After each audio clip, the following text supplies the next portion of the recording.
कृष्णाय वासुदेवाय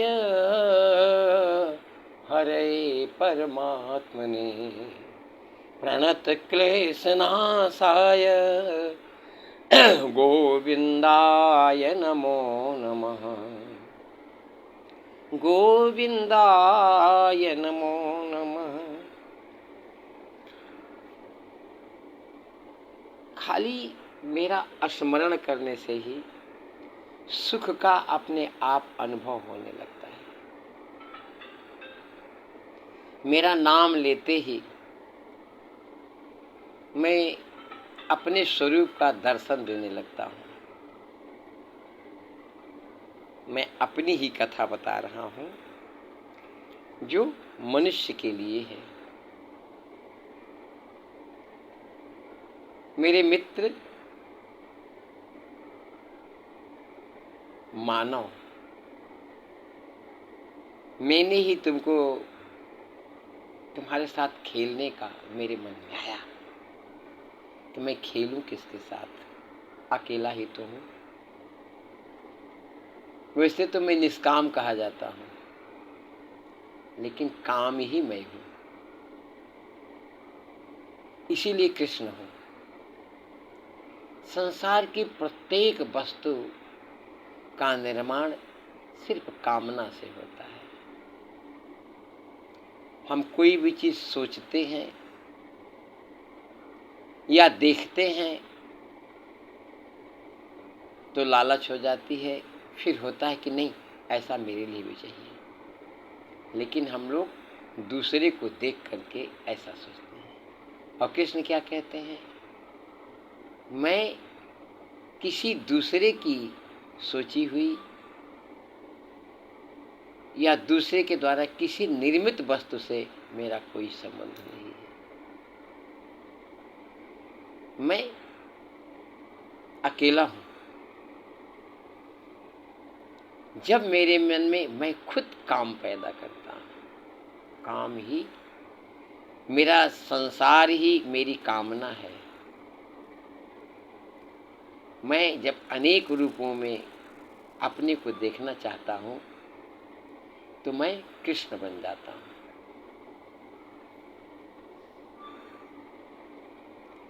और फिर अपने जैसे अपने साथ ही खेलने के लिए मैं पूरे विश्व की रचना करने का उपाय सोचता हूँ। फिर मैं ही प्रकट होता हूँ। पहली पृथ्वी गायब है, पृथ्वी को लेके आता हूँ। जल में समाई हुई पृथ्वी को ऊपर लेके आता हूँ। अपने ही द्वारा स्वयं की बुद्धि से मैं ब्रह्मा का निर्माण करता हूँ। इसीलिए मैं कृष्ण तो हूँ, लेकिन मैं ब्रह्म भी हूँ, मैं ब्रह्मा भी हूँ, मैं विष्णु भी हूँ और मैं ही शिव हूँ। तीनों मैं हूँ। परंतु यह मेरा रूप जो कृष्ण वाला है, यह हमको ही बहुत अच्छा लगता है। मैं अपने सभी रूपों से ज़्यादा पसंद इस अपने कृष्ण रूप को करता हूँ। इसी में आनंद लेने के लिए मैं राधा का निर्माण कर लेता हूँ। प्रकृति के सौंदर्य को राधा आते ही इतना सुंदर अपनी सहेली रूप में पशु पक्षी तृण तमाम ऐसी चीज बना देती हैं कि जिसमें मैं मस्त हो जाता हूँ। मेरे द्वारा राधा, राधा के द्वारा मैं। अब सत्य तो ये है कि मैं जब माँ के कोख में आया, भगवान की अहेतुकी कृपा से, उस समय मैंने भगवान को बहुत बहुत स्मरण किया, क्योंकि उसी समय मैं जेल में बंद था। जैसे ही याद करता मेरा दुख गायब हो जाता। ऐसी परिस्थिति में फंसा हुआ था, गंदगी का भंडार चारों तरफ, श्वास कैसे लेता था हमको ये पता नहीं है, परंतु जैसे ही कृष्ण का याद करता था, आनंद, माँ के कोख में भी हंस लेता था। वो मैं कृष्ण ही तो हूँ। मैं हर हालत में, हर समय, हर परिस्थिति में प्रसन्न होना सिखाता हूँ। तब से ही मैं अपने स्वभाव में मानव को बताना चाहता हूँ कि तू मेरे जैसा होकर के आनंद ले, सुख में भी दुख में भी। पहली ट्रेनिंग यहीं से देते हैं। माँ की कोख में तमाम विपत्तियों में, मल में फंसा हुआ हूँ, फिर भी वह दुर्गम स्थान जीत करके मैं आगे आता, मेरी प्रथम विजय हो जाती है। माँ के कोख में रहते रहते माँ को भी कष्ट दिया,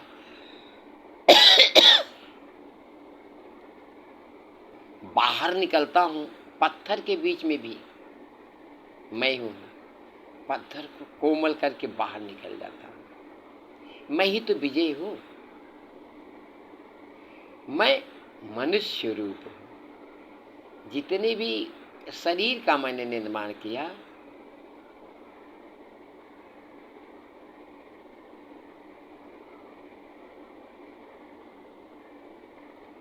उन सब में हमको मनुष्य बहुत अच्छा लगा। मनुष्य के साथ मैं भगवान बनकर खेलना शुरू करना चाहता था। अब मनुष्य में और हम में खाली इतना ही फर्क है, जो मैं सोचता हूँ वही मनुष्य भी सोचता है, जो मैं करना चाहता हूँ वही मनुष्य भी करना चाहता है। परंतु मैं जो करना चाहता हूँ वह सब के लिए करना चाहता हूँ, और मनुष्य जो करना चाहता है, एक जो छोटा सा अंश जीव है, वह खुद मनुष्य खाली उतने में ही निर्मित है, उतने में ही सीमित रहता है, उतने में ही रहता है। मैं कृष्ण हूँ। मेरे रूप को देखो, तुम पैदा हुए मेरे द्वारा ही। मैंने तुमको सिखाया, युद्ध करना प्रारंभ किया, माँ की कोख से बाहर निकले, वहां तुम्हारा कोई रक्षक नहीं था, फिर भी अपने अपने प्रयास से दूध पीना भी अपने ही प्रयास से सीखा। आपने दूध पीने सीख गए, उसके बाद उल्टना पलटना कोई तुमको सिखाया नहीं। ये सब मेरा है, ये तुम्हारी विजय है। जय, अब विजय विजय, हर जगह तुमको विजय मिलती जा रही है। जब तक तुम बालक हो, किशोरावस्था में हो, और उससे भी छोटे जब तक हो, तब तक, जब तक तुमको किसी के सहारे की जरूरत नहीं पड़ती है, तुम नहीं करना, भले ही तुम्हारी कोई मदद करे, लेकिन तुम किसी से सहारा नहीं चाहते हो, उस समय तक मैं तुम्हारे साथ रहता हूँ, और उतने ही समय में मैं पूर्ण ज्ञान तुमको दे देता हूँ, आगे तुमको क्या करना है। यहाँ से आगे बढ़ोगे तो कैसे तुम्हारा जीवन रहेगा, फिर सहयोगी, तुम्हारे मित्र, माता पिता, ये सब आने लगेंगे। यहीं से तुम्हारे अंदर दुर्गुण शुरू हो जाता है, अपना सहारा छोड़ देते हैं।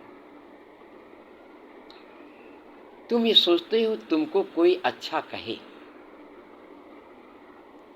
तुम ये सोचते हो तुमको कोई बुरा न कहे,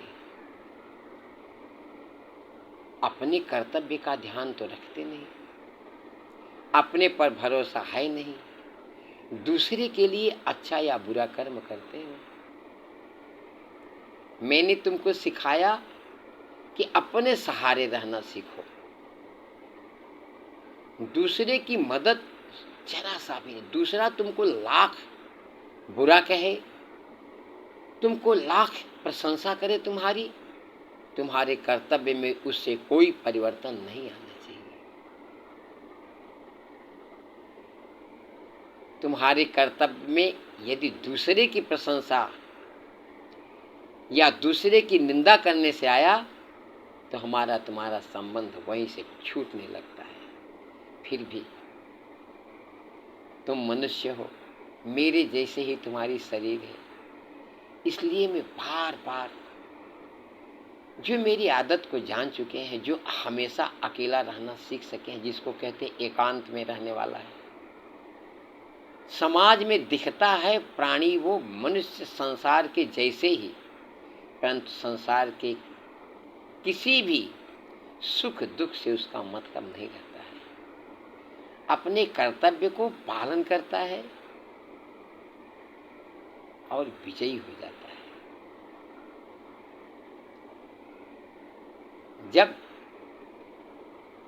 जब आदमी हारता है, और साथ ही मेरे नाम का एक ही रास्ता है, मेरे पथ पर चलने का एक ही रास्ता है, मेरे नाम का विजय मैं हूं। कृष्ण मैं विजय हूं, मैं कृष्ण हूं, मैं विजय हूं। मैं कभी परास्त नहीं होता, कभी भी परास्त नहीं होता। मेरे विजय तक पहुंचने के लिए एक रास्ता है, वह मेरा नाम है।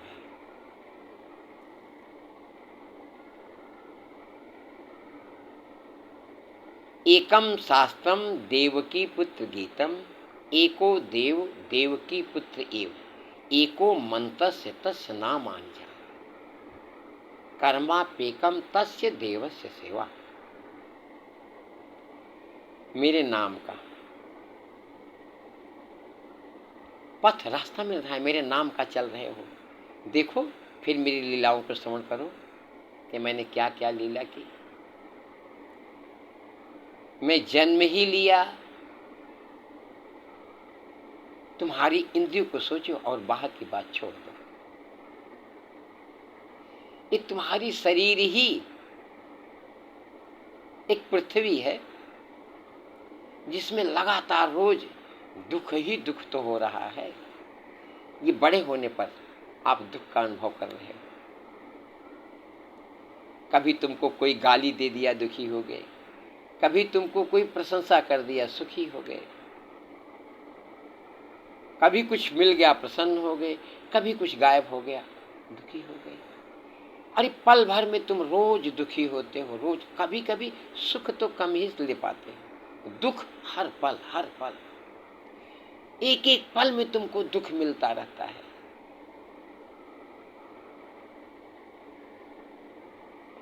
इसलिए ज्ञान उतना ही जरूरी है जिसका तुम प्रयोग कर सको। गीता ज्ञान है, ये सिखाती है मेरे पास पहुंचने का रास्ता है। कैसे तुम मेरे पास पहुंचोगे तब तुमको आनंद मिलेगा, ये गीता के माध्यम से। वह ज्ञान है। गीता को पढ़ा, समझा, ये मेरा दिया हुआ रास्ता है, ये पथ है। तुमको अपने जैसे बनाना चाहता हूं। तुम कभी हारो ना, हमेशा विजयी हो। विजयी होने का पहला और आखिरी कारण है हमेशा प्रसन्न रहो, हमेशा प्रसन्न रहो। अरे तू सोच अपने को, तू सदा प्रकाश है कि नहीं? जीव, तू क्या कभी अंधेरे में रहता है? अंधेरा है क्या? अरे तू मेरा ही रूप है ना, मैं प्रकाश रूप हूं, मेरे ही शरीर का एक अंश है तू। जब मैं आनंद में हूं तो तुम आनंद में रह सकते हो। मैं मानव नहीं हूं, मैं पूर्ण हूं, जिससे में से तुम थोड़ा सा हो। परंतु मैं अपने पूर्ण से तुमको पूर्ण करने का हमेशा हमेशा प्रयास करता रहता हूँ। बचपन से ही जैसे तुम आगे बढ़ते जाओगे उसी समय तुमको सत्संग की आवश्यकता पड़ती जाती है।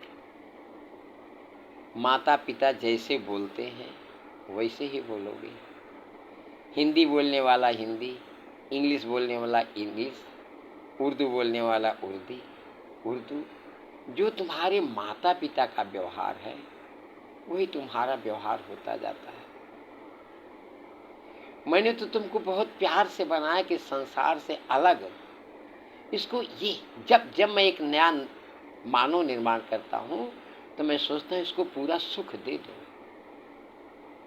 लेकिन रास्ता तो वही है ना। वहां बगैर पहुंचे तुम कुछ प्राप्त तो कर ही नहीं सकते हो। जब तक मनुष्य के शरीर में नहीं आओगे तुमको मिल ही नहीं सकता कुछ। मैं यहां तुमको छोड़ करके सोचता हूं सुखी हो जाओ, लेकिन तुम जैसे ही यहां पहुंचते हो दूसरे को देखना प्रारंभ करते हो। वो कैसा है, उसके बच्चे कैसे हैं। अरे मेरे को देखो, मैं अपने पास विजय का रास्ता मैं हूं।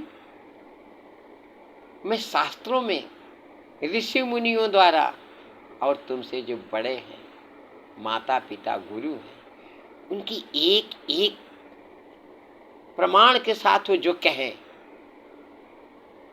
मान के देख लो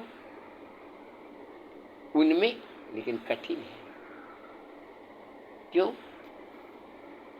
कि तुम वो संगत नहीं प्राप्त कर पाते हो। इसीलिए तो हम कहते हैं भगवान उसी के यहाँ जन्म लेते हैं जो माता पिता भगवान के जैसे व्यवहार करते हैं। जैसे माता पिता होंगे वैसे उनके बच्चे हो जाते हैं। राजा दशरथ जैसे थे वैसे मैं ही उनके यहाँ राम हुआ।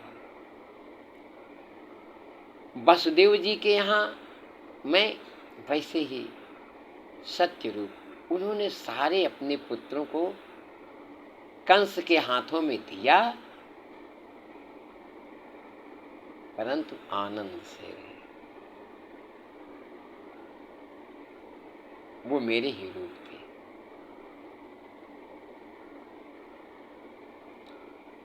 मैं उनके संग होने के नाते, उनका पुत्र होने के नाते आज कृष्ण बन गया हूं और आनंद भोग रहा हूं। मेरा नित्य स्मरण होता है। आज मेरे नाम का स्मरण करके तुम आनंद भोग सकते हो। इसलिए हर समय नहीं तो कुछ समय मेरे नाम का सुमिरन, मेरे नाम का स्मरण, मेरे नाम का कीर्तन करना अनिवार्य है। गलती से बिगड़ जाने झूमो गाओ राम कृष्ण, या जितने मैंने रूप बनाए हैं, बहुत मेरे रूप हैं। मैं सब में हूँ। मैं ही कृष्ण हूँ, मैं ही राम हूँ, मैं ही दुर्गा हूँ, मैं ही शिव हूँ, मैं ही हनुमान हूँ। अरे मैं ही अल्लाह हूँ, मैं ही ईश्वर हूँ, मैं ही वाहे गुरु हूँ। तुम्हारी व्यवस्था करने के लिए, तुमको सही सही रास्ते पर बताने के लिए, तुम जहाँ जहाँ जाते हो मैं वहाँ वहाँ वैसे ही रूप में पहुँचकर तुम्हारी मदद करना चाहता हूँ। ज्ञान तो माता पिता तुमको देते हैं, परंतु उनको जब ज्ञान होगा तब दे पाएंगे। इसलिए उनको भी गुरु की तलाश करनी पड़ती है। जब तक अनजाने में भी तुम्हारे घर में जो मूर्ति है, तुम्हारे पड़ोस में या कहीं दूर भी जो कहीं मेरे नाम का सुमिरन कर रहा है, उसके पास पहुंच जाओ। पल भर में तुम्हारा कल्याण प्रारंभ हो जाएगा।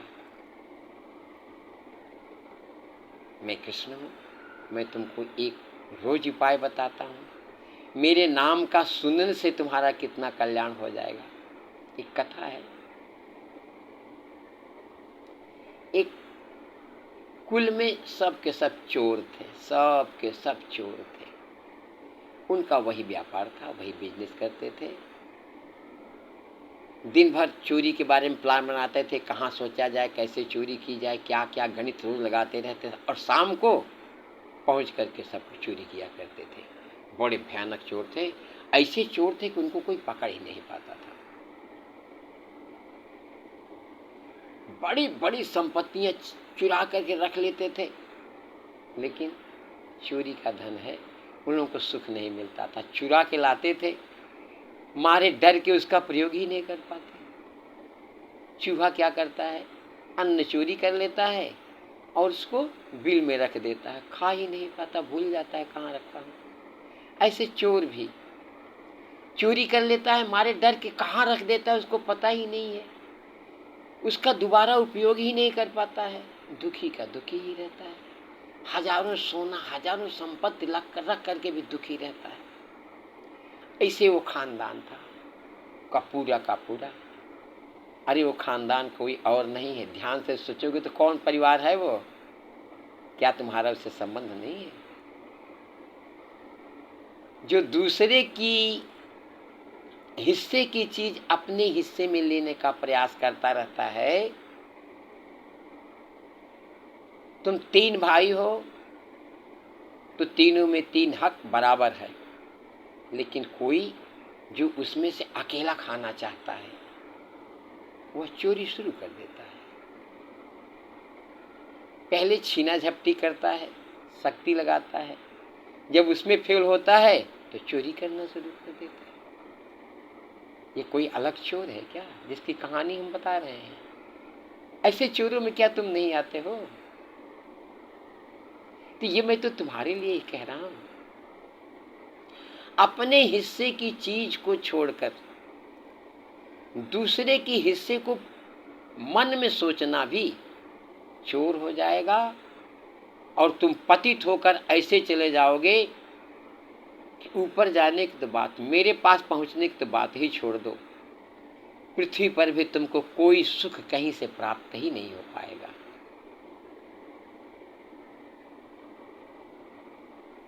वो चोर चोरी करते, बहुत प्रयास करके उनको कोई पकड़ नहीं पाता जासूस लगाने के बाद, परंतु सब चीज काट तो होती है।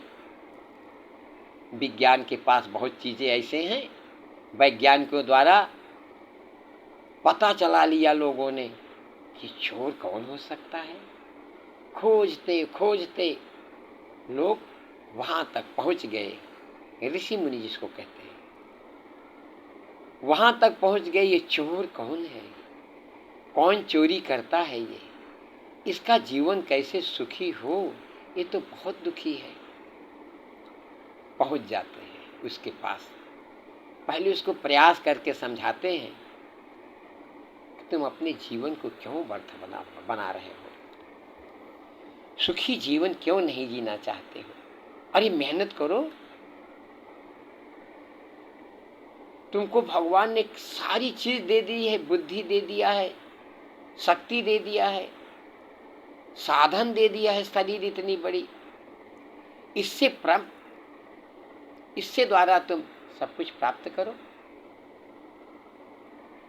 परंतु वो नहीं समझ पाता तो भय दिखाते हैं। देखो हमको पता चल गया है कि तुम चोर हो, तुम चोरी कर रहे हो, मैं राजा के पास ले चलूंगा और तुमको बहुत सजा मिलेगी।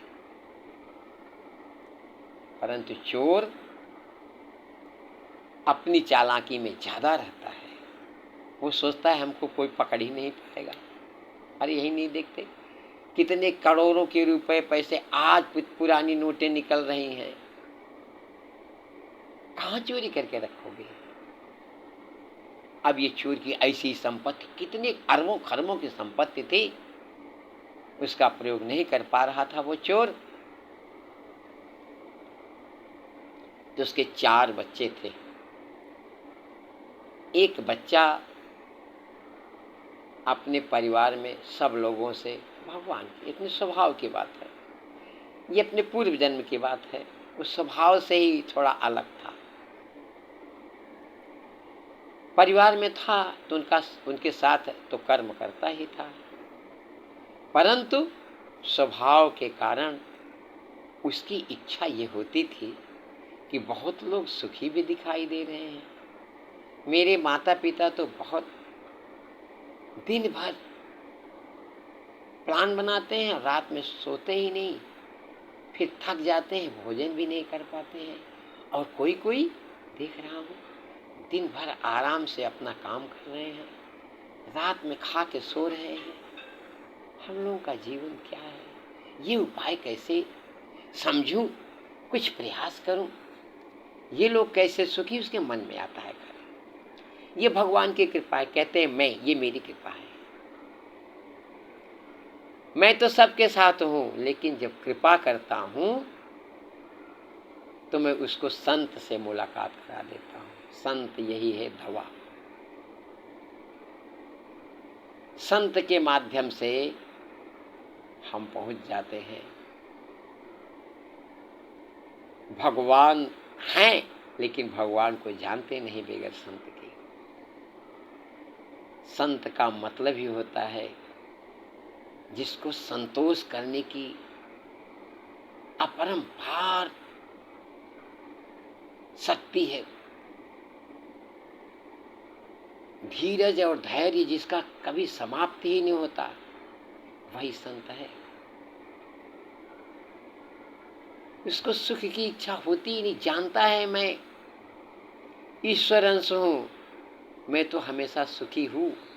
ये संसार में आया हूं, आज हमको जो दुख मिल रहा है ये तो ज्यादा दिन रहने वाला ही नहीं है, इसलिए हमेशा वो सुखी रहता है। और यही रास्ता दूसरे को भी बताता है, परंतु संसारी हम लोग उस पर जरा सा भी विश्वास नहीं करते हैं, उसको आडंबर मानते हैं, भिखारी फकीर कह करके भगा देते हैं। परंतु उसका जो बच्चा छोटा था, एक फटा संत उसको मिल गया और कुछ पल के लिए उसके पास गया।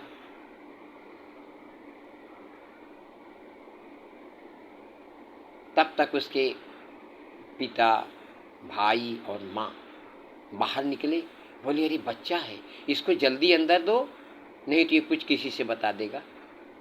थराक से की छोटी उम्र थी, उसको अंदर ले लिया। लेकिन संत का मिलन ही। रामायण में तुलसीदास जी ने बताया है, नाम लंकिनी एक निश्चरी, सो कह चल से मोहि निंदरी, छाने हूँ नहीं मरम सठ मोरा, मोर आहार जहाँ लगे चोरा, मुट्ठी का एक महाकपिहनी, रुधिर बमत धरनी धनमनी, पुण्य संभारी उठी सोलंका, जोरी पानी कर विनय सशंका, जब रावण ही ब्रह्म वर दीना, चलत बिरंच कहा मुहि चीना, विकल हो सितय कपि के मारे, तब जान सुनिश्चर संहारे, तात मोर अति पुण्य बहुता, देखो नैन राम कर दूता, तात स्वर्ग अपवर्ग सुख, धरिय तुलायक अंग, तूले न ताहि सकल मिली, जो सुख लव सत्संग। लव सत्संग, 1 मिनट का सत्संग उस बालक के अंदर बहुत अद्भुत शक्ति दे दिया। यही है महाकाली। रास्ते अलग हो जाएंगे, परंतु विश्वास ही, पूर्ण रूप से विश्वास बालक के अंदर ही होता है। उस संत ने कहा था, तुम मेरे पास फिर अगर आओगे तो तुमको ऐसी कला सिखा दूंगा कि तुम्हारे पिताजी को कुछ कष्ट नहीं उठाना पड़ेगा, सब सुख मिल जाएगा। पल पल 1 सेकंड की बात में बच्चे को विश्वास हुआ और हृदय से उसका तलाश करना शुरू किया। संत तो खोजते रहते हैं, तो एक चौपाई याद नहीं रही। आरत अधिकारी जब पावे तो गूढ़ तत्वन साधु दुरावे। आर्त अधिकारी मिला तो साधु लोग गूढ़ से गूढ़ भी तत्व आते नहीं। उसकी इच्छा हो गई थी संत का दर्शन माने भगवान का प्रत्यक्ष दर्शन। जो तुम्हारे अंदर भगवान वो हैं, लेकिन जो संत है वो सामने आकर तुमको रास्ता बताने वाला भगवान मिल जाता है। उसने कहा तुम्हारे परिवार वाले हम मेरे पास नहीं आने देंगे, कल फला जगह पर माइक से सत्संग होगा, तुम वहां सुन लेना। उसका चित्त वहां लगा हुआ था। अपने माता पिता के साथ कमरे में बंद रहने वाला, दिन भर डरने वाला व्यक्ति, हमेशा अपने डरता ही रहते हैं। हम लोग ने कहाँ डरते नहीं, एक सेकंड के लिए भी हम लोग कभी डर से छूटते हैं क्या? पल पल भर एक निमिष के लिए डर, ऐसा न हो जाए, ऐसा न हो जाए।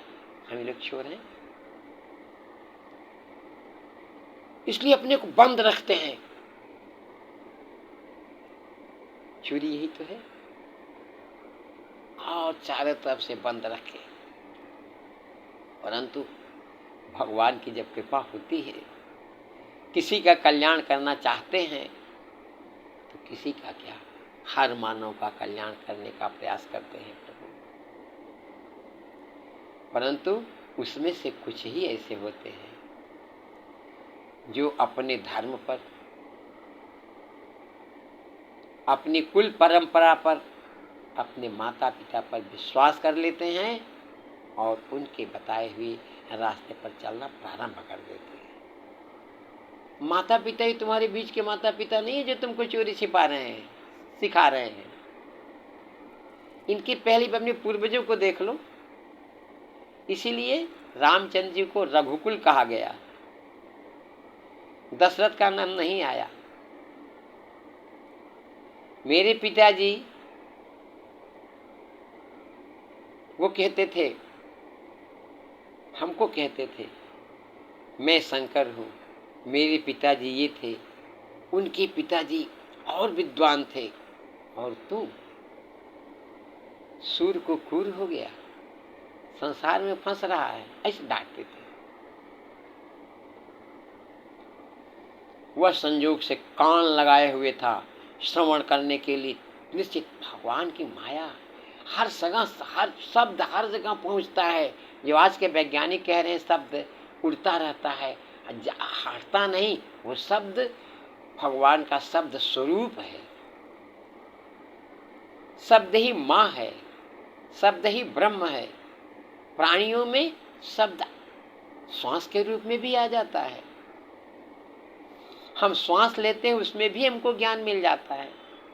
इसीलिए कहते हैं जो दुर्गंध देने वाली चीजें हैं उसका प्रयोग मत करो। सात्विक गुण है, बासी भोजन मत करो जिसमें बहुत से दुर्गंध आने वाले लहसुन, प्याज और ऐसी चीजें हैं। हम लोग बिगड़ गए हैं, जीभ को खराब करके मात्र शरीर के स्वाद के लिए जीवित रहते हैं। परंतु जो शास्त्रों को मानते हैं, अपनी कुल परंपरा को मानते हैं, वही तो देश को संभाले हुए हैं।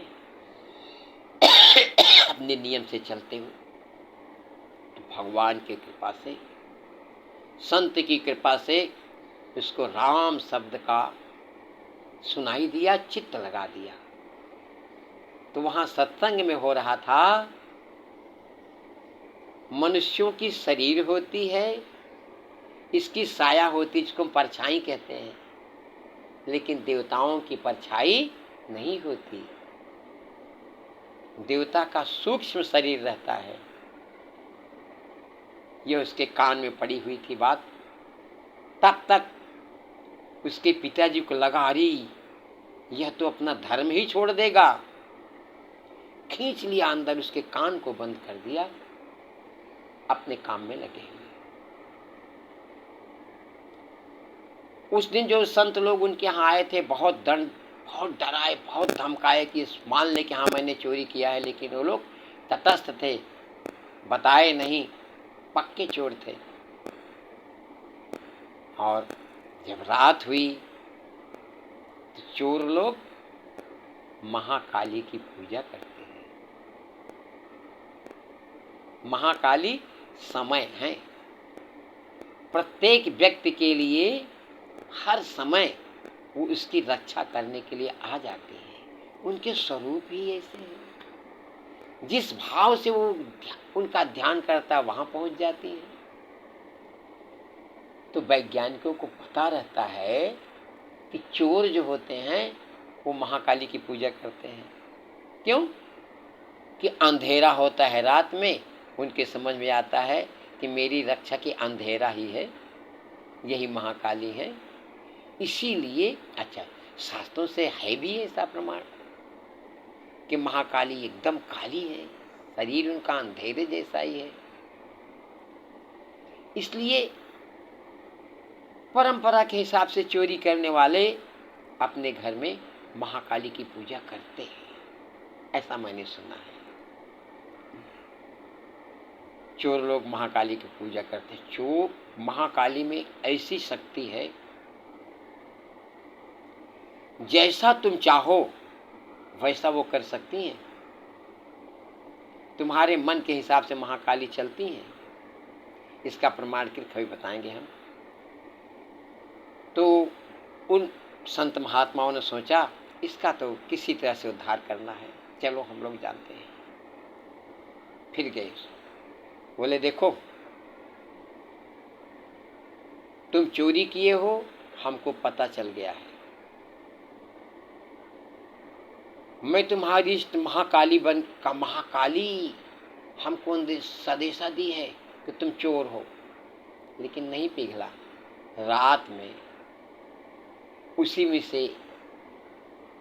एक निरीक्षक काली का रूप बनाया और उनके घर में पहुंच गया। ये लोग महाकाली की पूजा ही कर रहे, तो समझे रे महाकाली प्रकट हो गई है।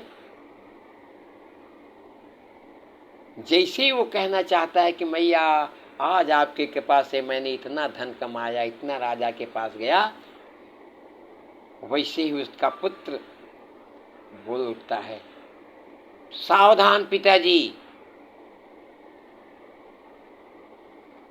यह देवी नहीं, यह काली नहीं है, क्योंकि इसकी परछाई दिखाई दे रही है। इसके सामने अपनी गुप्त बात को मत कहिएगा। वो लोग तो पहले ही सावधान थे। जैसे उनके मुंह से निकला वो सावधान हो गए। और जो निरीक्षक था वो अपने कार्य में सफल नहीं हो पाया, बहुत प्रयास करने के बाद भी चला गया।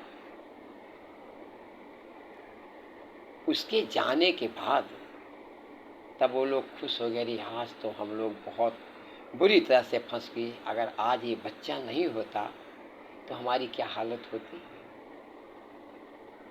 फिर सब बच्चे को बहुत प्यार करने, ये देखिए भगवान की माया, भगवान के नाम का सुमिरन करने से ही बोलते हैं महाकृष्ण भगवान जी, मेरे नाम का सुमिरन करने से तुम्हारा कल्याण हो जाएगा। भाई खाली याद करने से देख लो, कभी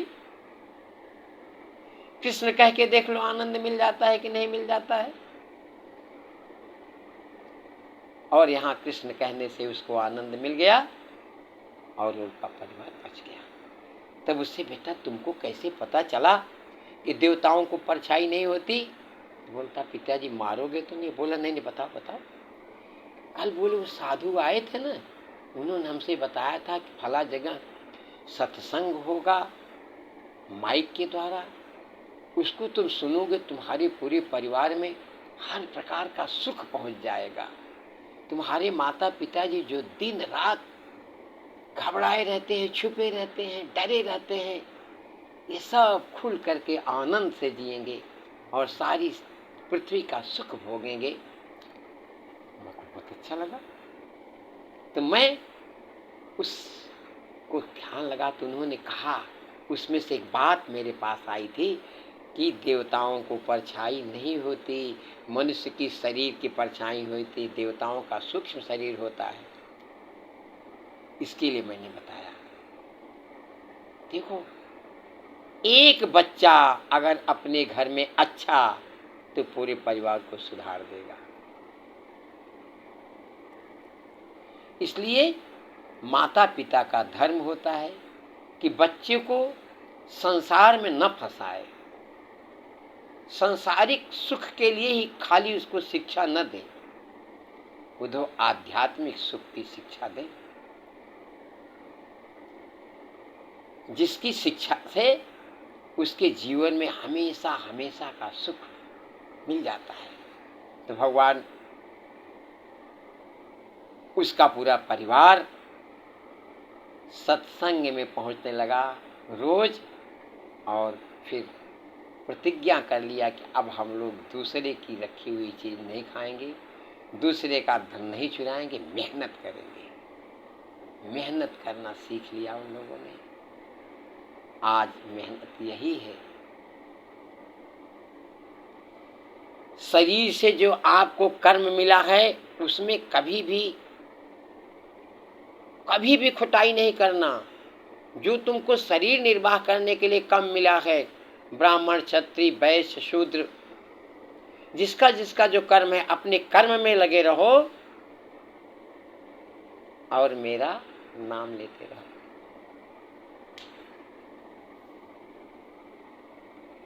माम अनुस्मर युद्ध च, मेरा नाम लो और युद्ध करते रहो, विजय हो जाएगी। भगवान कृष्ण ने हम लोगों को ज्ञान देने के लिए प्रारंभ से ही यहीं से शुरू किया। धर्म क्षेत्र उसका खानदान ही धृतराष्ट्र का पूरा चोर,